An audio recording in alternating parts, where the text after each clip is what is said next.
High, আমি সায়ন।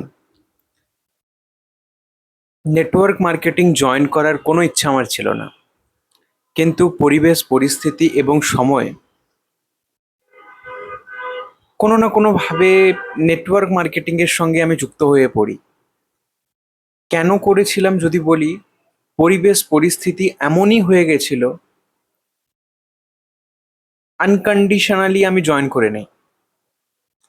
হ্যাঁ, প্রথম 2019-এ আমি গ্র্যাজুয়েশন কমপ্লিট করি, ম্যাথমেটিক্স অনার্স। তারপরে কম্পিটিটিভ এক্সামের জন্য প্রিপারেশন নিই। হ্যাঁ, তার আগে আমি 2016-এ এইচএস কমপ্লিট করার পরে ইঞ্জিনিয়ারিং পড়ার খুব ইচ্ছে ছিল। জানি না অ্যাকচুয়ালি কি হয়, মধ্যবিত্ত ঘরে আহ, শখ আহ্লাদ নিজের সমস্ত কিছু, মানে কি হয় না, কাউকে দেখে কারুর থেকে শুনে এরকম একটা। তো না, ইঞ্জিনিয়ারিং এর ই আমার জানা ছিল, কি করব কি না করব। হ্যাঁ, মেকানিক্যাল স্ট্রিমটা খুব ভালো লাগতো, ইচ্ছে ছিল, কিন্তু বাবার ফাইন্যান্সিয়াল কন্ডিশন একটু খারাপ ছিল, তো পড়াতে পারবে না। কি করব? অনার্স করতে হবে, গ্র্যাজুয়েশন করতে হবে। হ্যাঁ, না পারার পেছনেও কারণ আছে। জয়েন্টে আমার ভালো রেজাল্ট হয়নি, সরকারি র্যাঙ্ক করতে পারিনি। মিডিয়াম নয়, লোয়ার ক্যাটাগরি স্টুডেন্ট আমি। তারপরে গিয়ে ম্যাথ ভালো লাগতো, সায়েন্স গ্রুপটা ভালো লাগতো, ম্যাথ ভালো লাগতো, তার জন্য ম্যাথমেটিক্স অনার্স করার সিদ্ধান্ত। সেখানে কোথায় করব? বাড়ি আমার মেদিনীপুরে, কলকাতায় যাওয়ার ইচ্ছা, কিন্তু কলকাতা থেকে পড়াশোনাতে অনেক টাকা খরচা হবে, তাই সেটাও এফোর্ড করার মতন সিচুয়েশন ছিল না। তাই মেদিনীপুরেই মহিষাদল রাজ কলেজ, অনেকেই জানো, অনেকে আবার জানে না, বিদ্যাসাগর ইউনিভার্সিটির আন্ডারে পড়ে।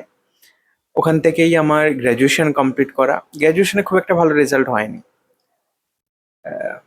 উম, খুব একটা ভালো বা মধ্যম মানে তাও নয়, লোয়ার ক্যাটাগরির অনার্স পাস করেছি। তো এই নাম্বার নিয়ে কি করব? হ্যাঁ, এমএসসি করার ইচ্ছে ইচ্ছে ছিল না, চাপে পড়ে এমএসসি করেছিলাম। কিন্তু ব্যাপারটা কি, আহ, তারপরে গিয়ে রাইস রাইস এডুকেশনে ভর্তি হয়েছিলাম, আম, বেলঘড়িয়াতে। বেলঘড়িয়াতে যে কামারহাটি মিউনিসিপ্যালিটির কাছে রথতলা, ওখানে রাইসে যে ইনস্টিটিউট আছে, হেড অফিস বলতে জানি না শিয়ালদা হেড অফিস না বেলঘড়িয়া হেড অফিস, মোটামুটি হেড অফিসে ওখানে পড়া শুরু করি 2019-এ, কলেজ কমপ্লিট করার পরে। তারপরে গিয়ে 2020-তে গিয়ে ক্লাস শুরু হয় কিছুদিন পরে, কয়েক মাস পরে কয়েকটা ক্লাস চলে। তারপরে লকডাউন পড়ে এবং পুরোপুরি ওখানে অনেক টাকা দিয়ে ভর্তি হয়েছিলাম। 2019-এ 1.5 লাখ টাকার মতন দিয়েছিলাম। তারপরে কি হয়, কিস্তিতে নেয় প্রথমে 60,000 সামথিং কিছু টাকা নিয়ে, তারপরে 1,20,000 প্রথমে নিয়ে নেয়, বাকি 30,000 কিছু কিছু কিছু কিছু করে দিতে হয়। তো এরকম ভাবে চলতে থাকে। তারপরে গিয়ে 2020-তে লকডাউন পড়ে যায়, 1 বছরের গ্যাপ। হ্যাঁ, তারপরে গিয়ে আমি আর আমার একটা ফ্রেন্ড মিলে আনএকাডেমির সাবস্ক্রিপশন নিয়েছিলাম। আনএকাডেমির সাবস্ক্রিপশন নিয়ে পড়াশোনা শুরু করেছিলাম। এসএসসি সিজিএল নিয়ে পড়ছিলাম, সিজিএল সিএইচএসএল। এমটিএসটা নিয়ে অতটা খাটাখাটি করিনি, সিজিএল সিএইচএসএল নিয়ে খুব পড়েছিলাম। পরীক্ষা একটা দিয়েছিলাম প্র্যাকটিস করার জন্য, কিন্তু ভালো করে প্রিপারেশন নিয়ে পরীক্ষা আর দেওয়া হয়নি। লকডাউনের জন্য পরীক্ষা পিছিয়ে গেল সমস্ত কিছুটা।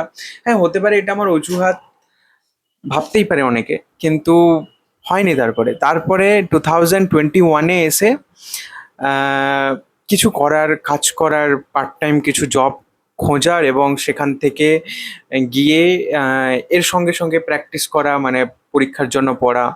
তো তারপরে কলকাতায় একটা টিউশনও করি, যাদের বাড়িতে থাকতাম বেলঘড়িয়াতে। ওখান থেকে একটা টিউশন শুরু করি, 900 টাকা দিত, শুধু ম্যাথ দেখাতাম, সায়েন্স গ্রুপ না, শুধু ম্যাথ দেখাতাম। ভালো ছিল স্টুডেন্ট। তারপরে খুব অলস আমি, কিছুদিনের মধ্যে ছেড়ে দিই টিউশনটা। ছেড়ে দিয়ে কি করি, কল সেন্টারে কাজ করা শুরু করি। ভাইব্রেন্ট ডিশ টিভির কল সেন্টার, ডিশ টিভির কাস্টমার কেয়ার, রিটেনশন করতে হতো। তারপরে একটার পরে একটা জব, সেখান থেকে ছেড়ে ভালো লাগেনি কল সেন্টারে কাজ করতে। প্রথম এক্সপিরিয়েন্স কল করা, কান ওভারহেড হেডফোন পরে, ভালো লাগেনি, ছেড়ে দেই। তারপরে বাড়ি চলে আসি। সেখান থেকে আবার বন্ধুদের সঙ্গে কন্ট্যাক্ট করি, কি করব, কি পড়বো, কোথায় জব করব। আহ, নাজেহাল অবস্থা। তারপরে একটা দোকানে কাজ করার একটা 2-4 দিন, 1 সপ্তাহ দোকানে একটা কাজ করি। সেখান থেকে দোকান খোলা, বন্ধ করা মাথায় ঢুকতো না। ভালো লাগেনি। সেখান থেকে কি হয়, আবার বন্ধুদের সঙ্গে যোগাযোগ করি। আগে যেখানে কাজ করতাম সেখান থেকে গিয়ে কলকাতার গোদরেজ জেনেসিস বিল্ডিংয়ে রাইটার্স ইনফরমেশন বলে একটা কোম্পানি আছে, যেখানে আধার কার্ডের কারেকশন হয়, কোয়ালিটি চেকার, কিউসি। সেখানে 5-6 মাস, 5-5.5 মাস মতন কাজ করি। সেখানে রাত নাইট ডিউটি খুব থাকতো। 11,000 টাকা স্যালারি। 2021-এর শেষে, 22-এর দিকে, 21-এর শেষে 11,000 টাকা স্যালারি। সেখানে 5 মাস কাজ করি। তারপরে সেখান থেকে একটা বন্ধুর সুপারিশে এইচডিবি ফাইন্যান্সে যোগাযোগ করি।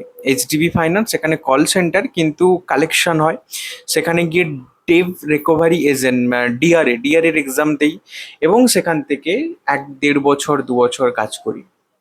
সেইখানে কাজ চলাকালীন ওয়ার্ক ফ্রম হোম করার জন্য ফর্ম ফিল আপ করতে থাকি, এখানে ওখানে সার্চ করতে থাকি, ইনস্টাগ্রামে ফর্ম ফিল আপ করি। তো সেখান থেকে একবার যোগাযোগ হয় একজনের সঙ্গে এবং সে আমাকে ফরএভার লিভিং প্রোডাক্টের সম্বন্ধে বলে। সেখান থেকে যেমন করে হয়, প্রথমে 2,000 টাকা, তারপরে পরপর করে 2cc করার জন্য পয়সা। প্রথমে বুঝতে পারিনি, তারপরে প্রোডাক্ট পাইনি, আমি টাকা দিয়েছিলাম, প্রোডাক্ট পাইনি। কিন্তু এমনভাবে এই ট্রেনিং দেখো, ওই ট্রেনিং দেখো, ট্রেনিং দেখার পরে জয়েন করতে হবে, টাকা তো নিয়েছিল কিন্তু প্রোডাক্ট দেয়নি আমাকে। তো সেখানে কি হয়, 2024-এর ঘটনা এটা।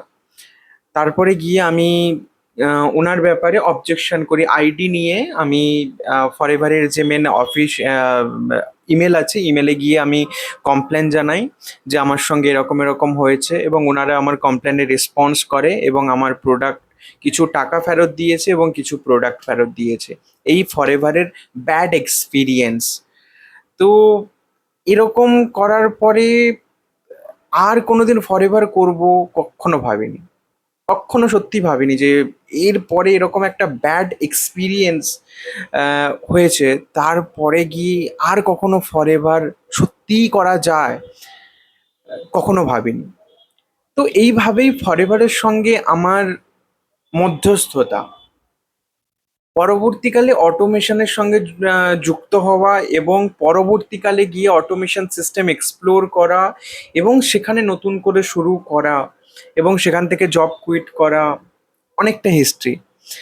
তো আজকের এতটুকু। নেক্সট আমি বলছি, নেক্সট পরের জার্নি। তবে ফরএভার জয়েন আমি সত্যি কখনো করতে চাইনি, কখনো করতে চাইনি নেটওয়ার্ক মার্কেটিং, কিন্তু বাই চান্স হয়ে গেছে। কখনো প্ল্যান করে কোনোভাবে আমি কোনোদিন ম্যাথ অনার্স করে একটা লোয়ার ক্যাটাগরি স্টুডেন্ট এরকম একটা জায়গায় গিয়ে এই কাজ করব আমি কখনো ভাবিনি আমি। না, আমি বলছি না যে ফরএভার খুব ভালো বা ফরএভার খুব খারাপ, কিন্তু হ্যাঁ, অনেক কিছু স্কিল ডেভেলপমেন্ট হয় প্রপার কমিউনিটির সঙ্গে গিয়ে।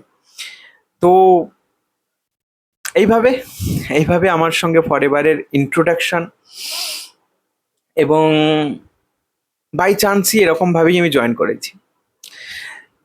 তো মূলত এই যে চ্যানেলটা, এই চ্যানেলে আমি পার্সোনাল কিছু ব্লগিং, পার্সোনাল কিছু জিনিস, এক্সপিরিয়েন্স, এডিটিং, সমস্ত কিছুটা দেবো। তো আমার সঙ্গে জুড়ে থাকো।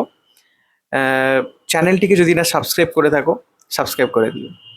দেখা হচ্ছে পরের ভিডিওতে। হরে কৃষ্ণ, রাধে রাধে।